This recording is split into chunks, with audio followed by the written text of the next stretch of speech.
સત્સંગનો મુખ્ય પોઈન્ટ હતો એ અહંકારને માણવો.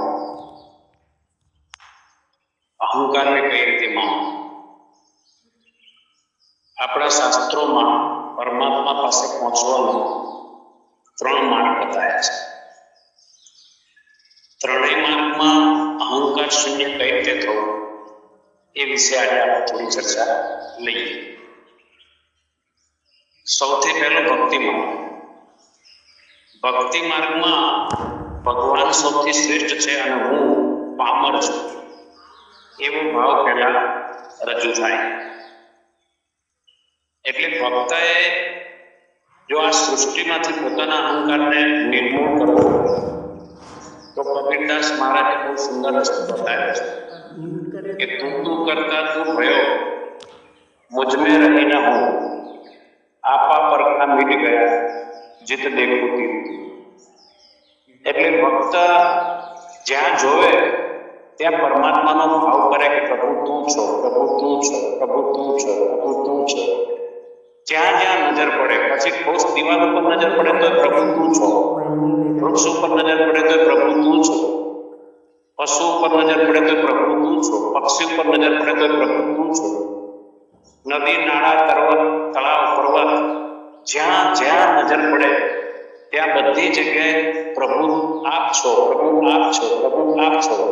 અથવા પ્રેમ ભરી ભાષામાં તું કહી શકાય. આપણે દીકરા માતાને તું કઈ બોલાવતો હોય ને એ રીતે પ્રભુ તું છો, પ્રભુ તું છો, પ્રભુ તું છો.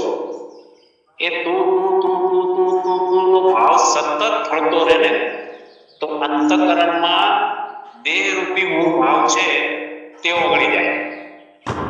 અને એ ઓગળી જાય એટલા માટે જ કબીરદાસ મહારાજે કીધું છે કે તું કરતા તું ભયો મુझ में रही न હું આપા પરખા મિટ ગયા જીત દેખતી. એટલે મેં સર્વત્ર તને જોવાનો પ્રયત્ન કર્યો તો હવે તું જ દેખાય છે, મારો હું ઓગળી ગયો. અને આપા પરખા મિટ ગયા એટલે મારું ને પરાયું બધું હટી ગયું, કારણ કે બધું જ પરમાત્માનું છે. તો એમાં ક્યાં મારું ક્યાં તારું આવે? એટલે આપા પરખા મિટ ગયા જીત દેખતી તું. એક માર્ગ આ થયો. એટલે માનો કે નરસિંહ મહેતાએ છે તો કૃષ્ણ કૃષ્ણ કૃષ્ણ કૃષ્ણ કૃષ્ણ કૃષ્ણ કૃષ્ણ કૃષ્ણ કરીને આખું કૃષ્ણમય જગત બનાવી દીધું. અને એટલે એમણે બોલ્યા છે કે અખિલ બ્રહ્માંડમાં એક હતું શ્રી હરિ જુજવે રૂપે અનંત ભાસે પવન તું પાણી તું ભૂમિ તું ભૂધરા વૃક્ષ નહીં ભૂલી રહ્યો એ જ આકાશ. એટલે આ બધા રૂપે પ્રભુ તું જ છો. એ તું રહ્યો અને હું ગયો. હું રૂપી અહંકાર ત્યાં ઓગળી ગયો અને માત્ર પરમાત્માનું જ અસ્તિત્વ ત્યાં બચી ગયું. આ જ રીતે હવે આગળ આપણે બીજો એક માર્ગ જોઈએ તો જ્ઞાન માર્ગ છે. આ જ્ઞાન માર્ગમાં બધી જગ્યાએ હુંનો જો ભાવ થાય, એટલે કે જ્યાં નજર પડે તે હું છું, તે હું છું, તે હું છું, તે હું છું. તો હું કરતા કરતા કરતા આખું જગત આનંદ બ્રહ્માંડ એ હું રૂપ થઈ જાય. અને એ પણ એનું વિવર્ત જ્યારે જોવા જઈએ તો નિર્ગુણ નિરાકાર થાય.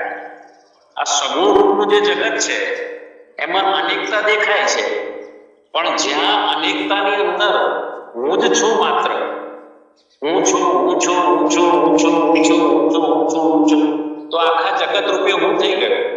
અને જગત રૂપે હું થાય એટલે ત્યાં કામ ક્રોધ લોભ મોહ રાગ દ્વેષ મારું તારું આ બધું જ ખસી જાય. અને ખસી જાય એટલે અધિષ્ઠાન રૂપી એક જ ચેતન આત્મા વધે અને તે પણ હું છું. એ રીતે અહંકાર આપણે ત્યાં જ્ઞાન માર્ગથી પણ ઓગાળી શકીએ. અને બીજી દ્રષ્ટિથી જોઈએ તો ગુરુજીએ આજે અધિષ્ઠાન અને અધ્યસ્થની ચર્ચા કરી.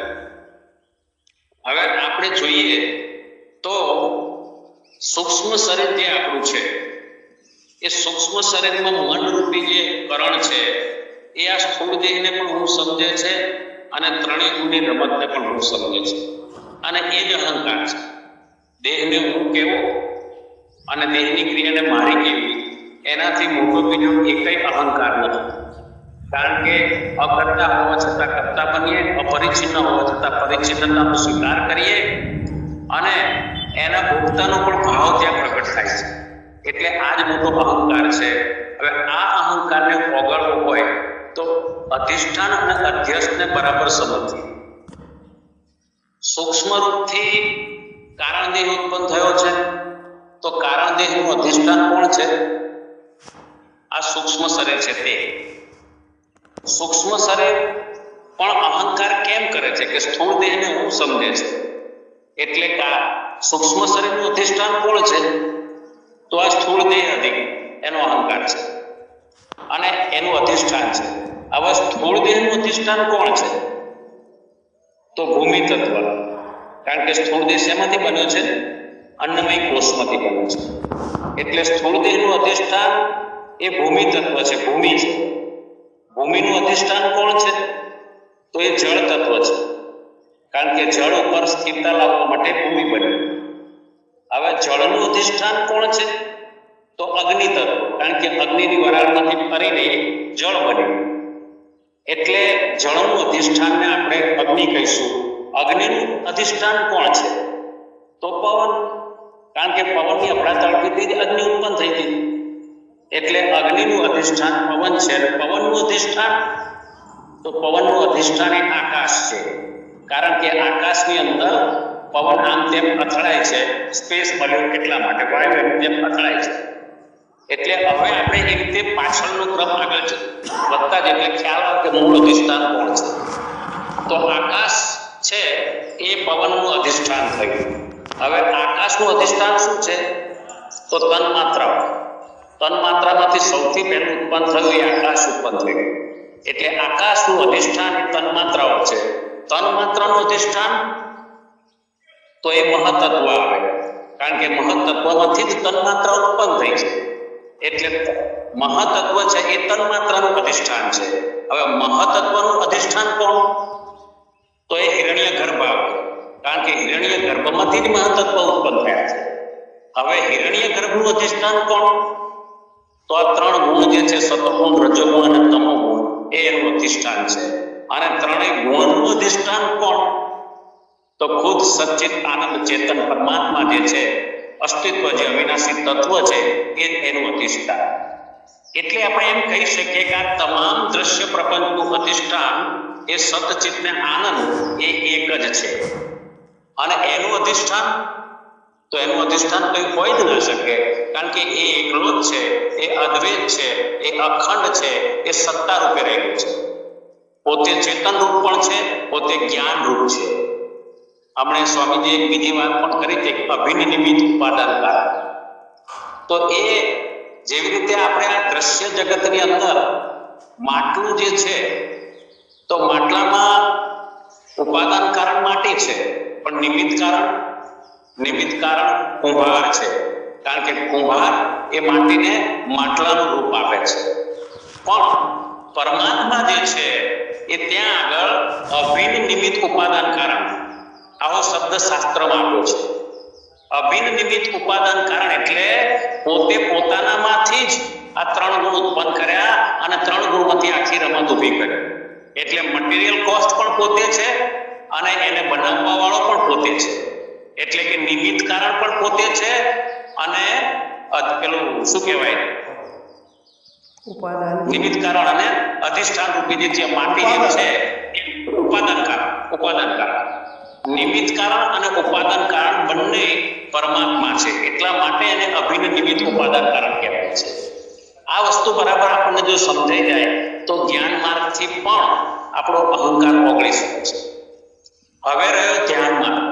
તો ધ્યાન માર્ગમાં તો શું છે કે જે કંઈ આ જગત પ્રતીત થઈ રહ્યું છે એ મનોગત છે, મનોકલ્પિત છે, વાસ્તવિક છે નહીં. સપનવત છે, પ્રતીતિ છે, ભાસમાનતા છે. વાસ્તવિક તો પરમાત્મા એકલો છે, એ જ જગત રૂપે દેખાઈ રહ્યો છે. તો અહીંયા મન દ્વારા આપણે આ જગતને જાણીએ છીએ અને એમાં એક દેહ સાથે આપણે તાદાત્મ્ય કરી અને સર્વવ્યાપી હુંને આપણે કેદ કર્યો પંચમહાભૂતના પૂતળામાં. અને એ પંચમહાભૂતના પૂતળાને હું કીધું એ જ અહંકાર. એટલે હવે એ અહંકારને મિટાવવું છે તો અમન થવું પડે.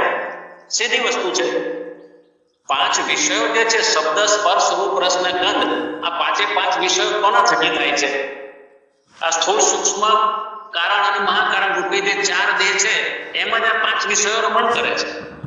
એ જે ચેતન છે એ બધાનું અધિષ્ઠાન છે, પણ ચેતન અત્યારે પોતાને સ્વની વિસ્મૃતિ કહી અને આ પંચમહાભૂતનું પોતરું એટલે 82 તત્વોનું જે સ્થૂળ દેહ 33 તત્વોનું, સૂક્ષ્મ દેહ 33 તત્વોનું, કારણ દેહ 8 તત્વોનું, મહાકારણ ત્રિગુણી માયા એ 8 તત્વોની, આ બધો સરવાળો કરો એટલે 82 થાય. અને 82 એ પ્રકૃતિનો વિભાગ છે, માયાનો વિભાગ છે, અને એ બધું જ કલ્પિત છે, વાસ્તવિક નથી.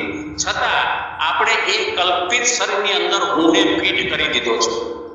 એટલે એ હુંને ત્યાંથી મુક્ત કરવું હોય તો અમન થવું પડે.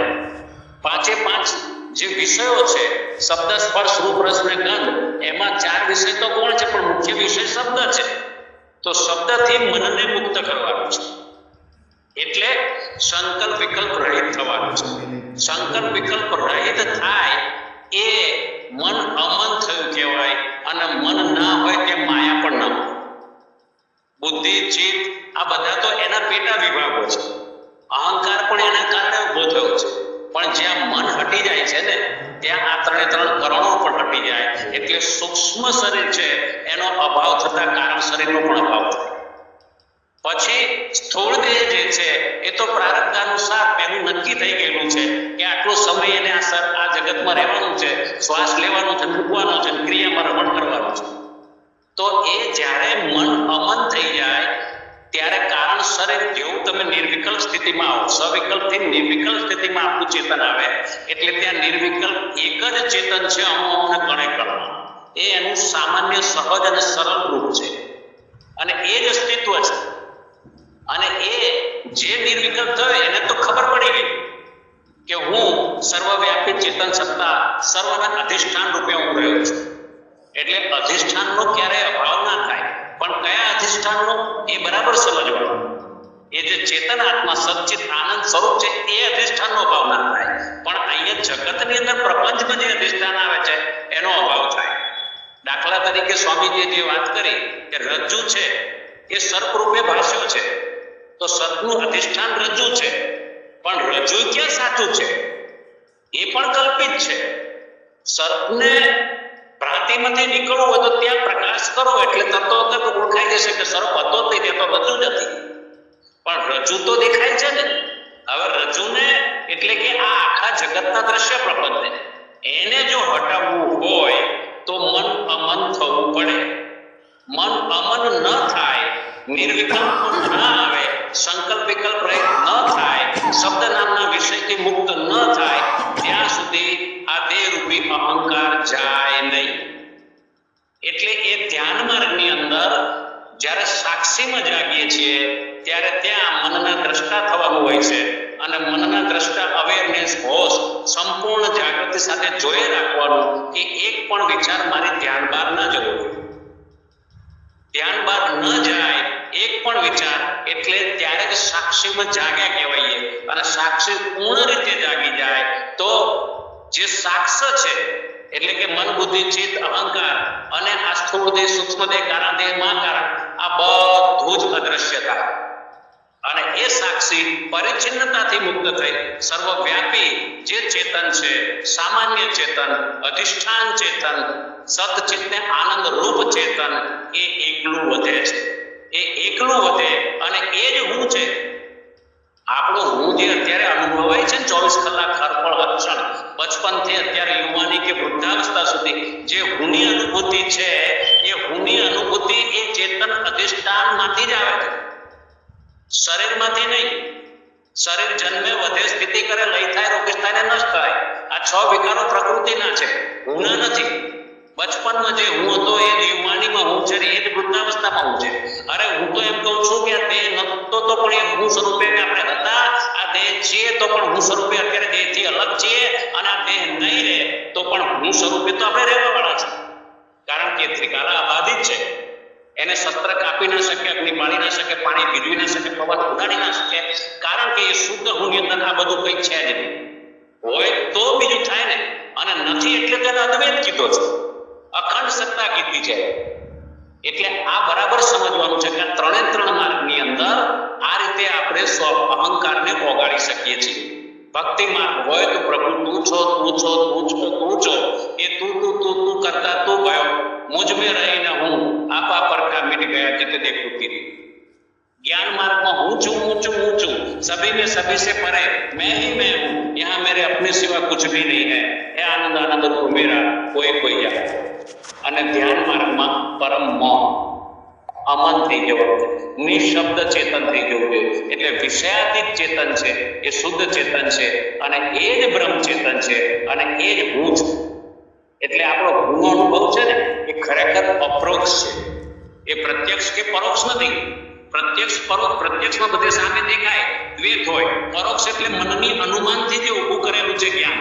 એ દાખલા તરીકે રાત્રે વરસાદ આવ્યો છે અને આપણે દિવસે ઉઠીને જોઈએ તો બહાર બધું ભીનું ભીનું કે પાણી દેખાય એટલે આપણે અનુમાન કરીએ કે ભાઈ રાત્રે વરસાદ આવ્યો છે, તો એ પરોક્ષ જ્ઞાન થયું કહેવાય. પહાડની પાછળથી ક્યાંય ધુમાડો નીકળતો હોય, ઊંચો આકાશમાં ચડતો હોય તો આપણે અનુમાન કરીએ કે ત્યાં ક્યાંક નીચે આગ લાગેલી છે, તો એ પરોક્ષ જ્ઞાન થયું કહેવાય. પ્રત્યક્ષ જ્ઞાન સામે દેખાય, આપણી દ્રષ્ટિની સામે, નજરની સામે હોય એને પ્રત્યક્ષ કહીએ.